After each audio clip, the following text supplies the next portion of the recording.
年终奖到账那天，50万变成了500万，我还没想好怎么处理这笔天降横财，财务主管的电话就来了。顾川，钱收到了吧？50万公司对你够意思了。我看了眼余额里的500万，收到了，谢谢公司。他冷笑，别太飘，今年你也就是运气好。电话挂断后，我想起被他驳回的2万3报销单，又看了看手机里500万的余额。行啊，这次咱们看看到底是谁该飘。凌晨2点，公司就剩我和保洁阿姨，连续7年销冠又怎样？该加班还是得加班，季度报表明天要交。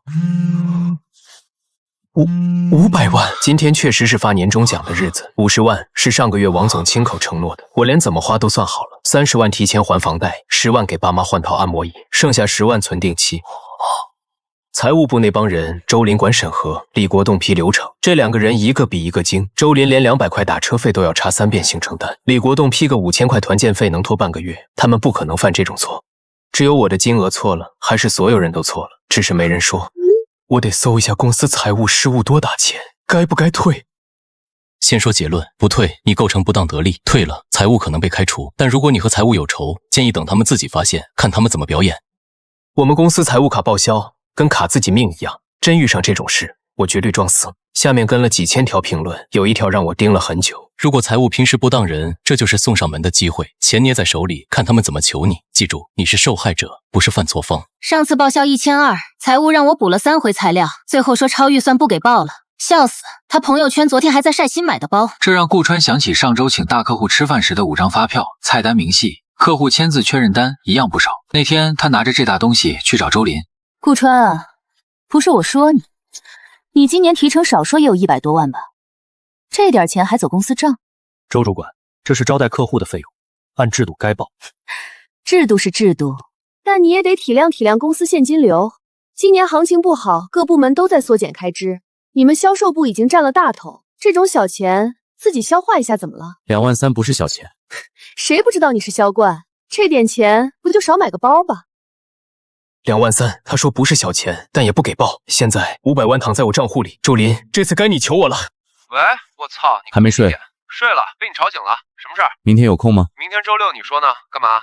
请你吃饭。吃饭？你请我吃饭？太阳打西边出来了。最贵的日料，你挑地方。你中彩票了？差不多。多少？见面说。行，明天几点？哪家？我现在就查。明天再说。睡了。睡个屁！你肯定还在公司，赶紧滚回家。顾川啊，年终奖收到了吧？收到了，周主管。50万，公司对你不薄啊。今年行情这么差，还能给你这个数，王总真是器重你。不过你也别太飘，我听说你今年有几个单子是捡了别人跟了半年的客户。年轻人做事要厚道。周主管，哪个单子是我捡的？你说清楚，我现在就去跟王总核对。我就随口一说，你急什么？行啦，钱也到账了，好好干，明年争取再多拿点啊。借你吉言。对了，上周你那笔报销2万3那个，我后来又想了想，制度是死的，人是活的。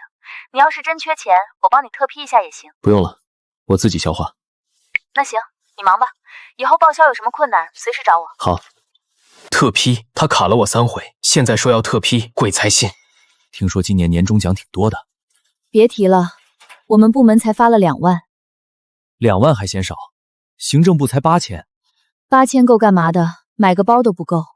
嘘，年货到了，去年也是这家，前年也是。据说是李国栋小舅子开的公司，398一箱，市场价120，这差价够买多少箱了？顾哥早。早。顾哥，你听说没？财务部那边今天气氛不太对。怎么了？不知道。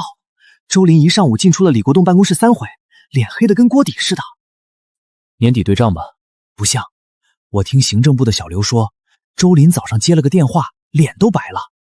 什么电话？不知道，反正挂了电话就张鑫叫进去骂了一顿。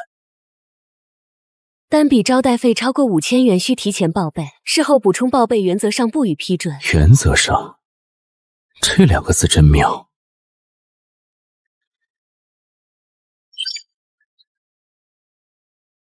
屏幕上显示出一份3年前的报销记录，报销项目为快递费，金额标注为1200元。审批意见栏赫然写着红字，未使用公司签约物流，不予报销。周林说：“正在谈，你先自己垫着，以后统一补报。”还记得去年我打电话和他说，周主管，客户临时约的，只有今晚有空，我能不能先请，明天补流程？行，你先请吧。顾川，你上季度招待费超标了，制度规定销售部人均月度招待限额2万，你一个人就花了5万，这次我帮你压下来了，下次注意。客户是上市公司副总，招待标准按合同补充条款走，附在邮件里了。有空吗？问你个法律问题。刚开完会，什么问题？行，12点，楼梯间。好。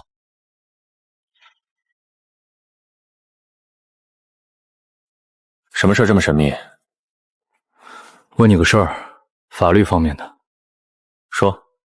如果公司财务失误多打了钱给我，我不退，会怎么样？多少？不少。民法典第985条，不当福利定义是没有法律根据取得不当利益，但如果是因为对方失误造成的，返还义务以现存利益为限。现存利益什么意思？就是你拿到钱之后，如果钱还在你手里，就还那么多；如果你花了，就还剩下的部分。如果钱被我转走了呢？转到哪儿？另一个账户。那就要看动机了。如果是恶意转移，可能涉及侵占罪；如果是合理理财呢？比如买点稳健型产品，那叫资产配置。谢了。客气。不过顾川，你问这个该不会是真遇上什么好事了吧？行，不问，有事随时找我。晚上一起吃饭，改天。500万躺在卡里不踏实，得给他找个新家。7年销冠，在这家银行流水过1000万，应该够隔半个 VIP 了。昨晚说好的日料呢？什么时候安排？你不会反悔吧？人呢？没反悔，今晚7点，你定地方。得嘞，我这就查。请 A023号顾客到3号窗口办理。先生您好，请问办理什么业务？开张卡 ，VIP 那种。好的，请问您在本行有开户吗？顾先生，您这个账户余额是500多万。好的，我马上为您办理 VIP 卡，您稍等。顾先生，我们 VIP 卡有多种等级，请问您需要哪种？最高那种。好的，最高级是黑金卡，年费3600，但如果您账户余额长期保持在200万以上，可以免年费。行。金卡，以前觉得这东西离我很远，现在就这么躺在手心里。顾先生，卡开好了，初始密码是6个8，建议您尽快修改。另外，您是否需要办理转账业务？需要，从这个卡里转450万到这个新卡。450万？对。好的，我帮您操作。请问转账用途？个人理财。顾先生，大额转账需要验证密码，请您在密码器上输入。点下去，这钱就换地方了。不是不还，是现在不能还。周林他们还没集够，我得让他们再集一会儿。转好了，新卡余额450万，旧卡余额还剩50万。谢谢。不客气，顾先生慢走，有任何问题随时联系我们。从3年前开始，周林卡我报销的记录我都留着，聊天记录、邮件、审批截图，一张没删。当时只是想，万一哪天用得上，没想到真用上了。第一条1200块，我住的明明是协议酒店。第二条2300块，发票齐全，客户签字都有。第三条更扯，那年公司根本没签约物流商。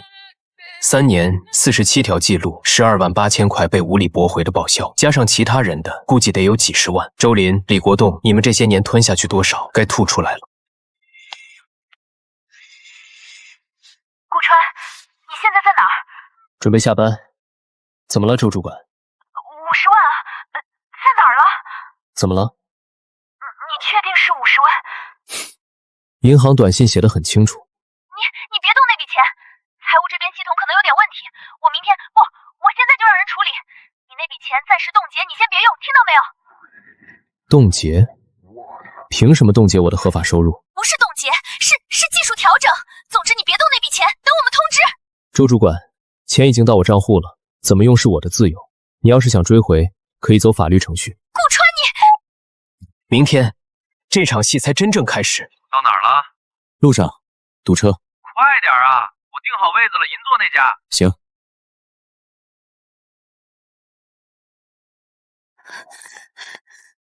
我跟你说啊，你把那个账做得漂亮点儿。李总，回头打给你。他怎么说？不认，说钱到账了就是他的。我刚才打电话，他那个态度。我明天找他谈。明天？那钱？现在下班了，明天一早我叫他过来。你先回去，别慌。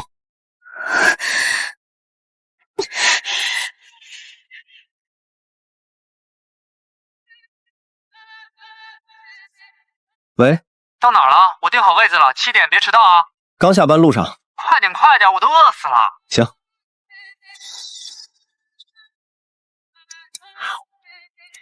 所以那550万，你真没打算退？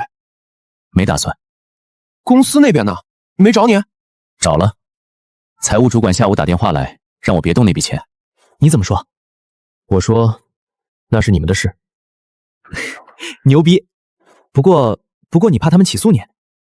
起诉？他们敢吗？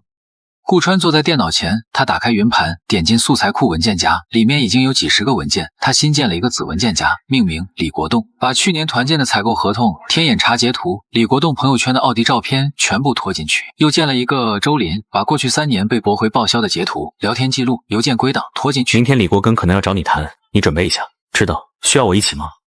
行，有事打电话。顾哥，李国栋那边好像找你。找我干嘛？不知道，反正他助理过来问了2回，说你来了，去他办公室一趟。行，知道了。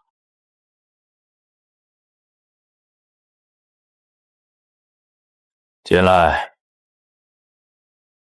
李总，李总。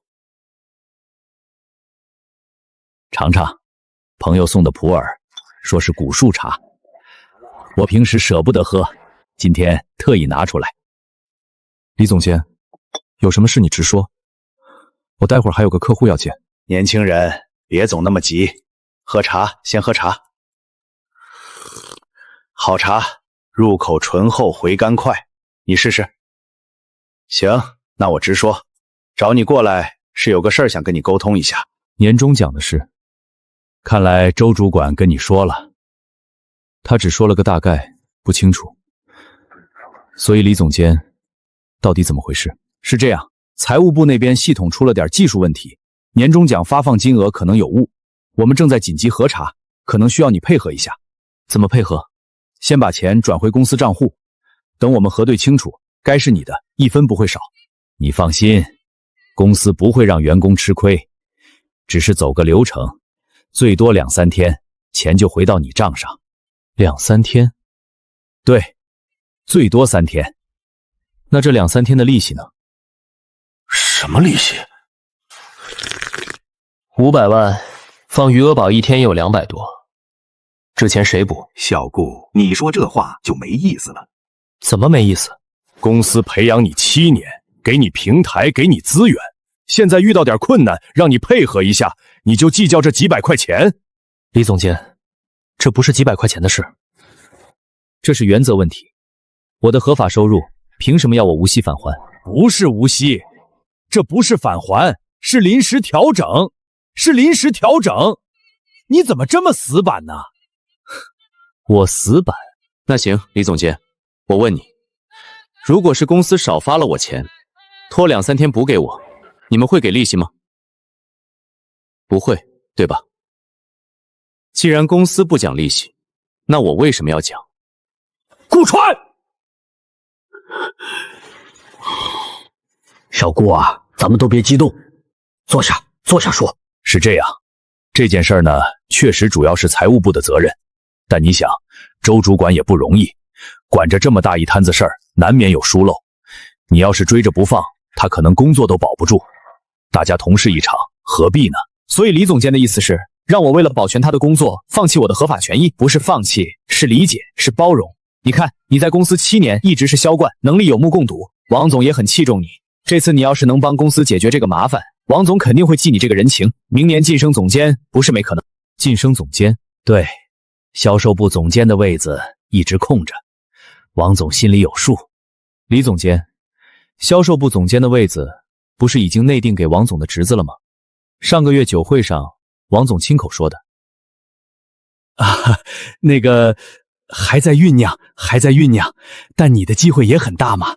李总监，没别的事，我先走了，客户快到了。等等，顾川，咱们明人不说暗话，那450万你留着也没用，公司真起诉你不当利益，你一分都留不住，到时候还要搭上律师费、诉讼费，何必呢？李总监，你确定要起诉我？你确定在财务部现在这个情况下，你经得起法院来查账？李总，你小舅子那家公司今年给公司的报价是不是太高了？行政部那边都在传，同样的橙子，市场价180，你们采购价398，要不要我帮你去问问市场部？哦，是陈浩打来的电话。谈完了。怎么样？画饼、威胁、道德绑架，老三样。那你呢？提了他小舅子的采购价。你真敢！他先惹我的。行，你下来一趟，1楼大厅，有事当面说。什么事儿？来了就知道了。陈浩什么事这么急？他在拿着一张什么纸条？我姐当时怀孕4个月，被逼得主动辞职。留着，有用。你打算什么时候动手？等他们先动。行，有事随时打电话。顾哥，张鑫，怎么了？有人为难你？没有。坐。你来公司多久了？半年。财务部。应届生，好不容易找到的工作。周林让你做什么了？没有。你刚才在哭。顾哥，我不能说。小张，你知道我那笔2万3的报销吗？你知道为什么被驳回吗？你查过系统，对吧？周林批注的是什么？票据不全。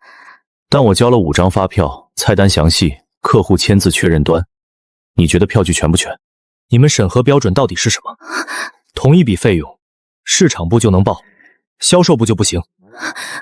顾哥，我真的不知道，周主管让我做什么我就做什么，我不敢问。如果有人让你做你不愿意做的事，你可以拒绝。顾川登录了昨晚新注册的邮箱，全公司除了王总和李国栋，所有人的工作邮箱附件有3个。第一个，过去3年财务部卡报销的聊天记录截图，每张图上周林说的话都用红框标出来。第二个，李国栋小舅子公司的采购合同扫，同样的橙子，批发价1箱120，公司采购价398。第三个，财务部内部邮件的截图，周林让会计把销售部的报销都压一压，优先处理领导层的。李国栋回复同意。邮件正文我没写太多，就3句话。财务部与人事部长期勾结，克扣员工正当报销，虚高采购价格，侵占公司资产，证据如下，匿名举报，求一个公道。顾哥，你看邮箱没？怎么了？有人匿名举报财务部，我靠，太猛了，全是黑料。什么举报信？发我看看。你邮箱没有？全公司都发了。我靠，采购价这么黑！你看这张截图，周林说的这是人话吗？销售部提成高，不在乎这点小钱，他怎么不去死？还有这个李国栋小舅子的公司，我说怎么每年年货都一样，原来是他家开的。我去年那笔3000的交易费，周林卡了我1个月。我也是，2000的快递费，非让我补3次材料，优先处理领导层报销。我操，这是人说的话。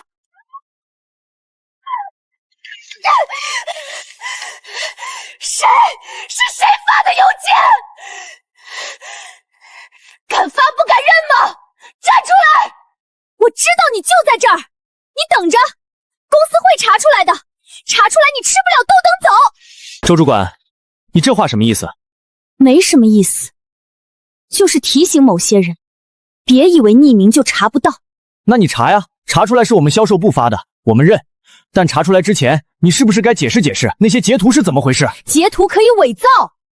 伪造？那是公司内部聊天软件的截图，水印时间都在，怎么伪造？还有这个采购合同，盖的是公司的章，收款方是你老公的公司吧？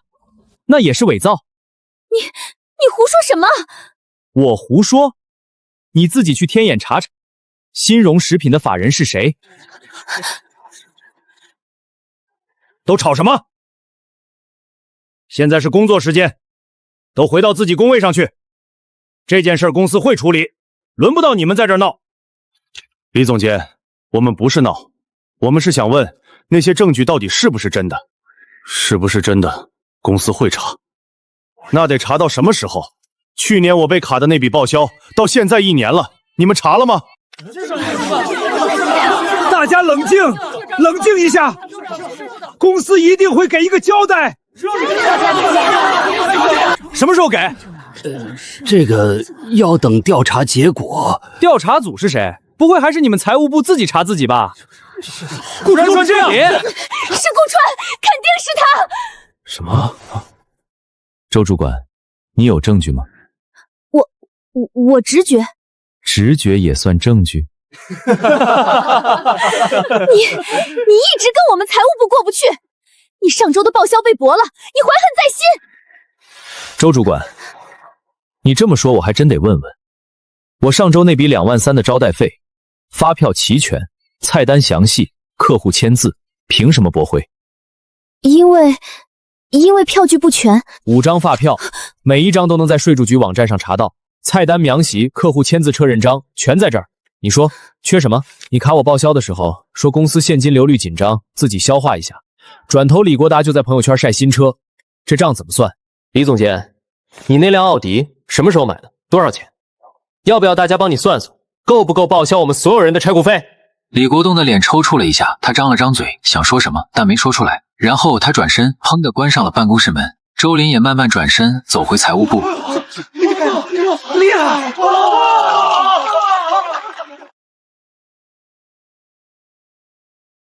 手机震了，是陈浩打来的。喂，牛逼，全看见了。还没完。下午肯定开会，王总坐不住了。挂了。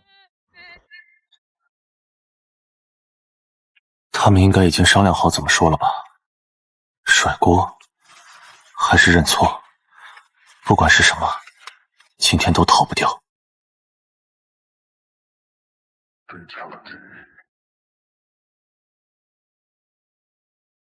人都到齐了？齐了，王总。好。今天开这个会，是因为早上那封匿名邮件。首先我要说，公司坚决反对任何形式的匿名举报，有问题可以走正规渠道反映，用这种手段破坏公司团结，影响正常工作秩序是不可取的。反对匿名举报，王总这话是说给谁听的？是说给举报人听的，还是说给周林他们听的？意思是举报方式不对，但内容他没否认。其次，关于邮件里提到的内容，公司已经成立调查组，由我亲自负责。如果查实有违规行为，一定严肃处理。但是在调查结果出来之前，我希望大家不要传播，不要议论，更不要因此影响工作。特别是销售部，年底正是冲业绩的时候，不要分心。顾川，你说是吧？王总说的对，工作是第一位的。王总点我名了，他想让我表态，让我带头压下这事，但他不知道我等的就是这个场合。那正好，借着这个机会，我也说一下财务部失误的事。周主管，你来说说情况。王总，各位同事，关于年终奖发放失误，确实是财务部工作疏忽，系统录入时多输了一个0，导致顾川的50万变成了500万。我们发现后，已经第一时间联系顾川，希望他能配合退回款项，但顾川拒绝了。他先说这个，先把矛头指向我，让大家觉得我是那个不讲理的人，这样一会儿说起举报的事，大家就会觉得我是在报复。周林，你这招挺毒的。顾川，有这回事吗？王总，周主管确实联系过我，但我拒绝的理由是，这笔钱已经是我的合法收入，财务部失误应该由财务部承担责任，而不是要求员工无下垫付。不是垫付，是退回。退回的前提是钱不该是我的。王总，公司制度里有没有规定，财务失误造成的多付款项，员工必须无条件退还？制度里当然没有，因为正常情况下公司不会多打钱，但一旦打了，法律上这笔钱就是我的，除非他们能证明我恶意侵占。顾川，这样吧，钱你先退回来，公司额外给你10万作为诚信奖励，这样总行了吧？10万？他想用10万块买我闭嘴，但他错了，我要的不是钱。王总，我不要奖励，我就想要3件事。说说看。第一，财务部公开承认工作失误，并向全公司道歉。凭什么？第二，报销制度重新修订，明确标准，所有审批流程透明化。第三，调查组不能只有内部人员，要有员工代表参加，调查结果要公开。这3件事没有一件是为我自己。道歉是为了让被卡过的人有个交代，透明化是为了以后不再有人被卡，员工代表是为了防止他们糊弄过去。我要的不是钱，是规则。顾川，你是不是觉得公司离了你就转不动了？我没这么觉得，但我觉得公司如果想继续转下去，就得讲规矩。王总，我顺便举报一件事，去年公司采购的那批茅台酒，发票是真的，但酒是假的。李总监经手的，需要我提供采购合同和鉴定报告吗？你血口喷人！顾川，你胡说什么？你胡说八道！是不是胡说？让税务局的人来查查就知道了。发票代码、批次号、鉴定机构联系方式都在这儿。李国栋，这是真的？王总，散会。顾哥，你太牛了，那酒真是假的？你说嘛？你什么时候查的？有人帮忙。陈浩那张纸条，我后来打开看，上面写着：税务局的朋友说，明天上午来公司。早上6点半，手机快炸了，不是闹钟，是消息。王俊发的，小刘发的，还有公司大群。我点开看了一眼，睡意全没了。周林，他反击了。搬光用品5000块，我的签字看着挺像那么回事，如果不是我本人，差点就信了。经查，顾川在去年3月通过虚构办公用品采购，套取公司资金5000元，并收受返点750元，证据确凿。证据确凿。周林，你是不是忘了一件事？去年3月我在哪儿？顾川，文件你看了吧？看了，挺有意思的。你现在还有什么好说的？你在公司吗？在。会议室等我，10分钟。他声音里那股狠劲儿，像是要把我拉下水一起死。但他不知道，我要的就是他亲口说出来。什么？他们看我的眼神，有怀疑，有同情，有看热闹。周林那封文件效果不错，可惜效果越好，打脸越疼。说吧，你想怎么样？我想怎么样？顾川，你举报我，我举报你，咱们谁也别想好过。他以为这是同归于尽，但他不知道我手机开着录音，从进这间会议室开始，每一句话都会成为证据。你确定那张发票是我开的？白纸黑字，有你的签字。那你把原件拿出来，我看看。原件在这儿。是我签的字。承认了。但周主管，你忘了一件事。什么事？去年3月我在哪儿？3月10号到3月20号，我在上海参加行业峰会。这是参会证，这是机票，这是酒店订单。那可能是你提前签好，让别人怪收的。我签报销单从来都是当面签，财务部有监控，要不要调出来看看？3月15号我在不在公司？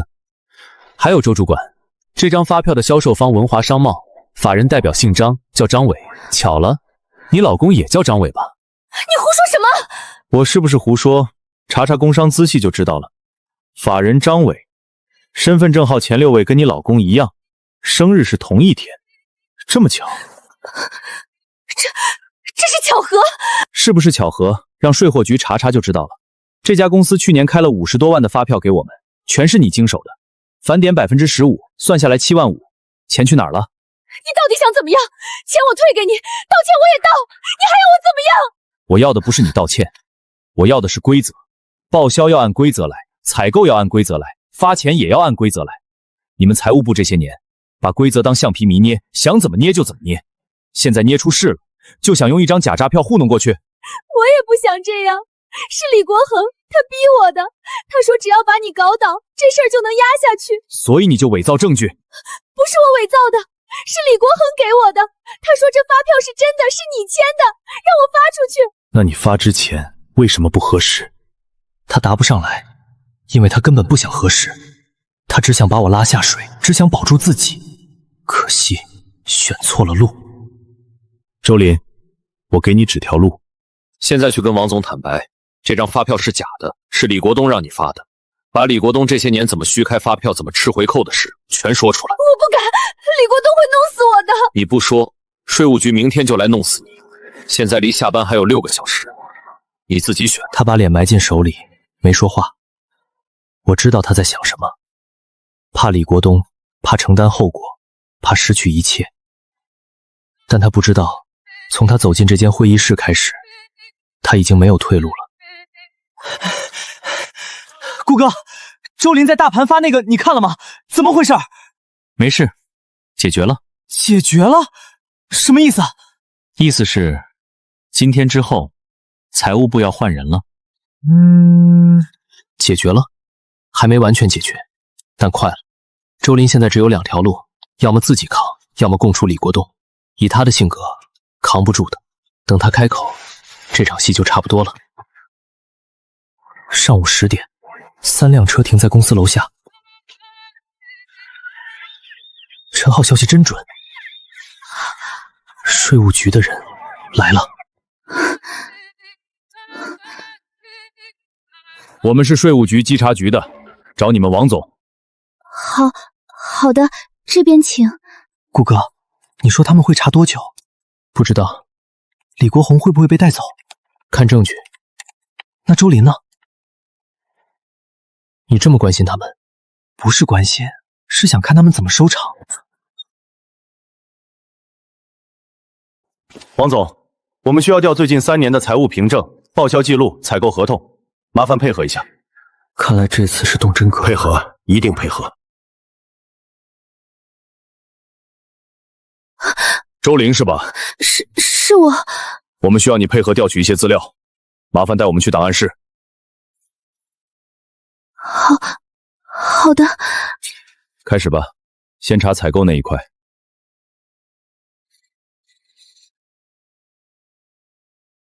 赵科，你看这个。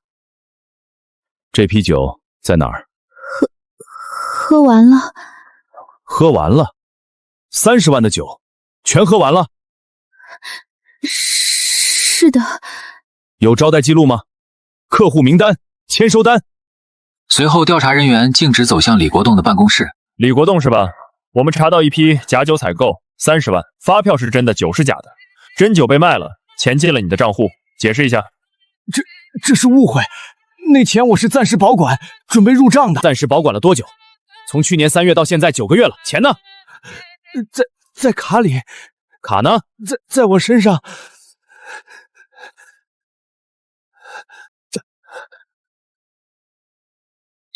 30万的酒卖了28万，还有1万7呢。税点？税点是6%，1万8，你多报了1000。李国栋、周林，你们2个涉嫌虚开发票、职务侵占、偷逃税款，金额巨大，跟我们走一趟吧。他们被带走了，当着100多人的面。李国宏低着头，周林腿软。这一刻，我等了3年，但真看到了，心里反而没什么感觉，不是爽，是空。他回头那一眼，看的不是我，是这栋楼。他在这干了15年，从普通会计干到财务主管，15年，换来的就是被带走的下场。走了，真走了，真走了。顾哥，他们会坐牢吗？看金额，应该会。活该，活该，这2个字从王俊嘴里上说出来，轻飘飘的，但我知道这3个字里有他那1800的快递费，有小刘那3000的交际费，有无数被卡报销的人的心酸。看到了，感觉如何？顾哥，王总秘书刚才来过了，说让你去一趟。知道了。你说王总找你干嘛？能干嘛？谈话呗。会不会是……别瞎猜，去了就知道了。王总找我，意料之中。周林和李国栋被带走，财务部群龙无首，他需要有人收拾烂摊子，只是不知道他是想让我收拾还是想让我背锅。财务部现在乱成一团，张鑫那个眼神有感激，有惶恐，还有一点点期待。他知道接下来公司变，但变好变坏他不知道。进来，坐。顾川，你知道我为什么找你吗？大概猜得到。你猜得到？那你猜猜我现在想说什么？他现在想说什么？无非2种可能，一是让我接管财务部，2是让我闭嘴。但不管是哪种，条件都得我来开。王总，有话直说吧。财务部现在什么情况你知道吗？知道，一团乱。能补吗？能，但需要时间。税务局那边发了限时整改通知书，你自己看看。3年账目混乱，采购凭证不全，备用金支出无明细，这些我都知道。那你知道如果处理不好，公司要罚多少钱吗？100万起步。你倒清楚。 100万起步，这是王总最怕的。他不是心疼周林和李国栋，是心疼钱。公司是他一手创起来的，每一分钱都是他的肉。顾川，我们谈谈条件吧。什么条件？你接手财务部，把账理清楚，把税务局那边摆平。作为回报，你的年终奖我给你涨到80万。你原来的年终奖是50万，我再加30万。另外，那笔多打的450万你不该拿。王总，那笔钱不是我该不该拿的问题，是你们打错了。法律上我没义务无暇拐换。顾川，你……王总，我今天来不是来讨价还价的，我是来提要求的。第一，财务部重组，废除备用金制度，所有支出线上审批，透明公开。可以。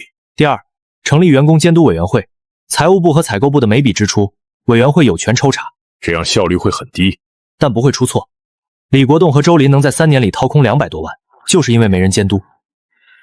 行，第3个呢？过去3年被财务部无理驳回报销的员工，全部发双倍。双倍？你知道那是多少钱吗？我算过，销售部被驳回报销总额27万，所有部门全加起来65万，双倍是130万。公司拿不出130万，拿得出来。王总，去年公司净利润400多万，今年虽然差一点，但也有300多万，130万，不到一半。顾川，你这是要逼死公司？我是要救公司。员工为什么敢匿名举报？因为寒心了，辛辛苦苦干活，连正当报销都要被卡。现在周林和李国栋倒了，如果公司不给大家一个交代，下次举报的可能就是更大的问题。我答应你，口说无凭。你起草文件，我签字，但顾川，我也有个条件。你说。财务部你管，销售部你还得管，今年业绩不能掉，至少要和去年持平。可以。如果做不到呢？我主动辞职，年终奖1分不要。行，够硬气。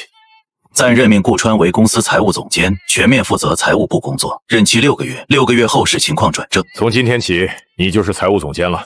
80万年终奖会跟下个月工资一起发，那130万的补偿款，你做个方案报给我批。这个月钱我想都不敢想。现在王总亲手把任命书递给我，不是因为我多厉害，是因为我赌对了。谢谢王总，别谢我，是你自己争取的。王总，那450万钱你留着吧。就当公司给你的奖金，但对外就说是财务失误，你已经退回来了，明白吗？明白。还有税务局那边，你去对接，该补的税补，该交的罚款交。总之，把事情彻底了结。好，顾川，位置越高，责任越大。你现在做了这个位置，以后盯着你的人会更多，好自为之。谢谢王总提醒。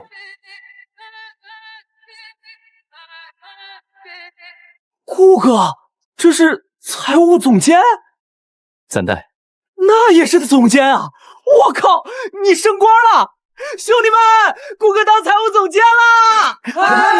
恭喜顾哥，顾哥牛逼，就是啊！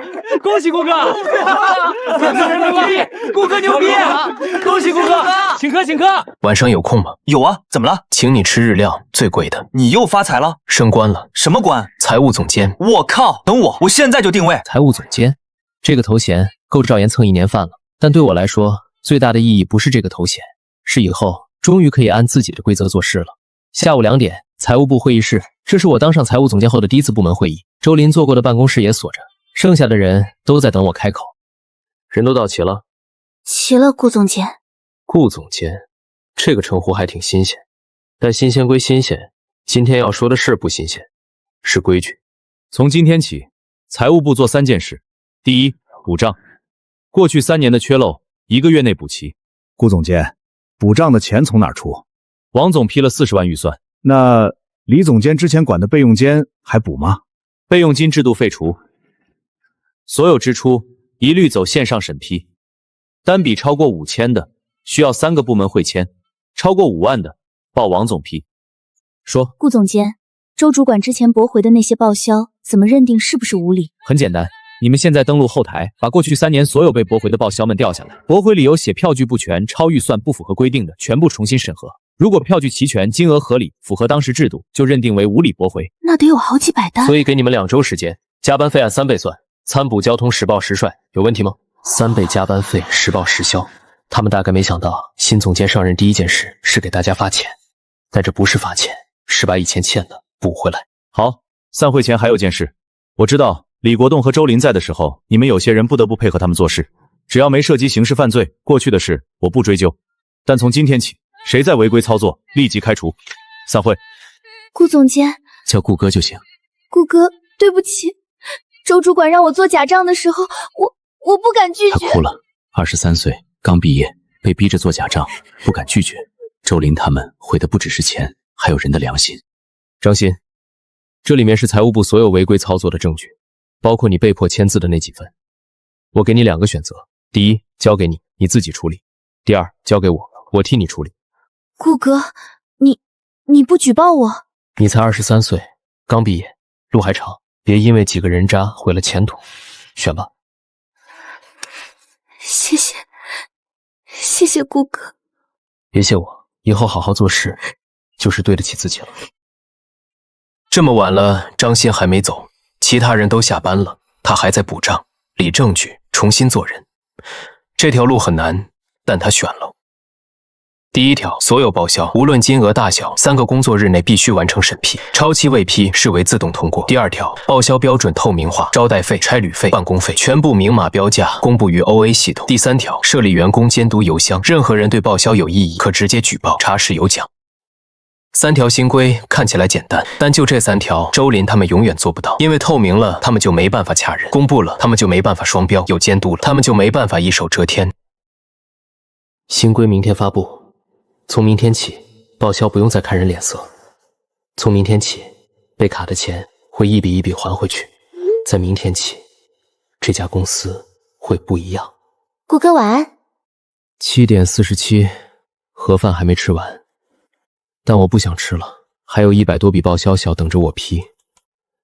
3年被卡的，今天一笔一笔还回去。王俊这笔我记得，去年5月去广州出差，住了个快捷酒店，380一晚。公司差标是400，周林驳回理由是住宿超标。超标？低标都没说什么，他倒挺会找茬。第一笔搞定。小刘这笔，去年9月，2400的快递费，记得是客户急要的样品。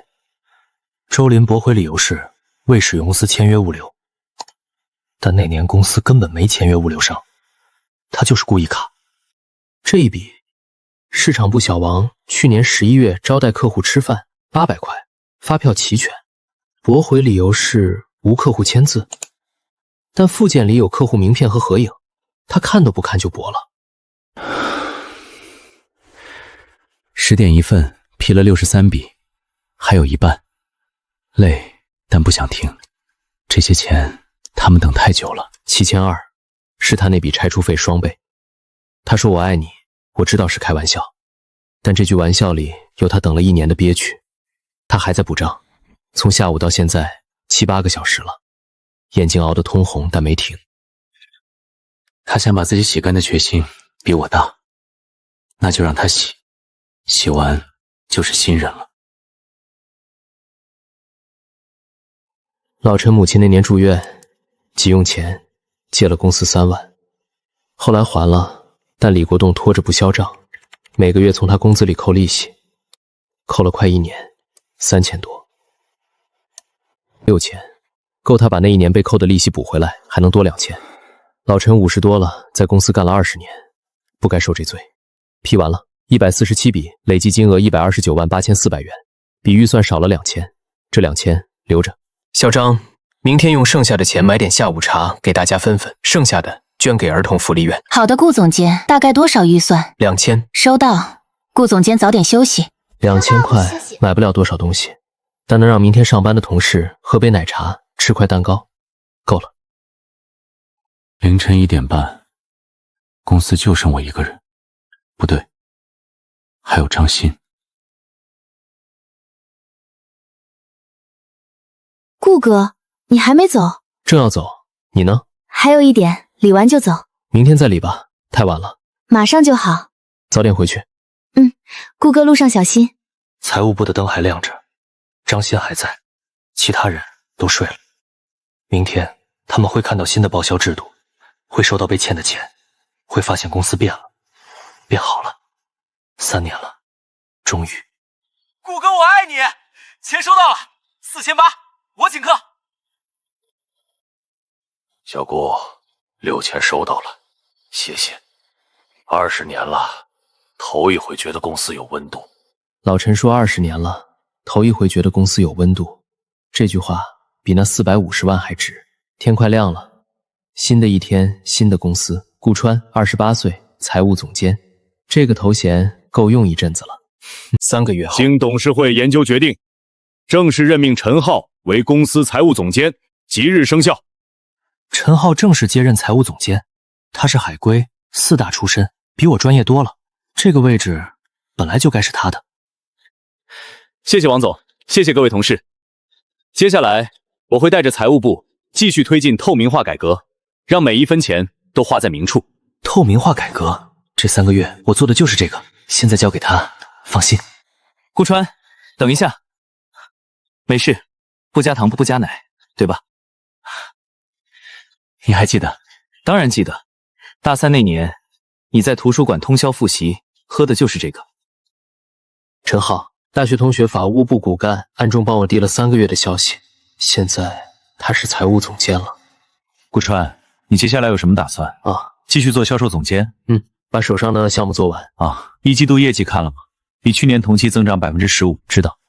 你这个销售总监当得挺稳。托你的福，15%比去年还高。周林他们走了，大家心情好了，干活也有劲儿了。这15%里有他们一份功劳，反面教材的功劳。顾哥，陈浩当财务总监了，你咋没继续干？专业的事儿让专业的人干。那你干嘛？卖东西。也是，你是销冠，不卖东西可惜了。销冠，还是这个头衔最舒服。顾总，上车。什么顾总？叫爹。哼，去你的！你现在又是销售总监，又是前财务总监，不叫总叫啥？日料店订好了，最贵的那家。说好了你请客，别想跑。跑不了。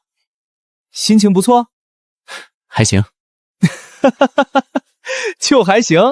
你可是升官发财两不误。发什么财？那450万呢？450万，赵岩问出来了。这3个月没人问过，但我知道早晚有人会问。你猜？我猜你没还。没还。那公司没找你？找了。王总说，钱我留着，就当公司给的奖金。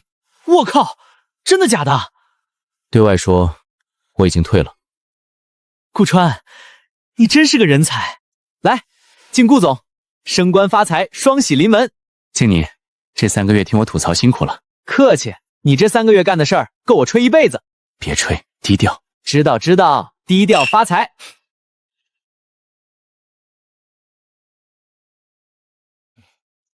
我叫代驾，你咋回？地铁。财务总监坐地铁，你那么多钱留着下崽儿？留着养老。行，你抠你留着，我先走了。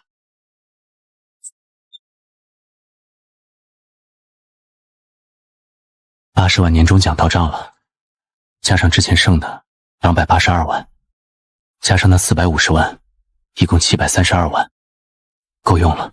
3个月前，我坐在办公室里，看着那500万的短信，想着怎么跟周林算账。3个月后，周林在看守所，李国铎在等判决，我在阳台上看夜景，真是世事难料。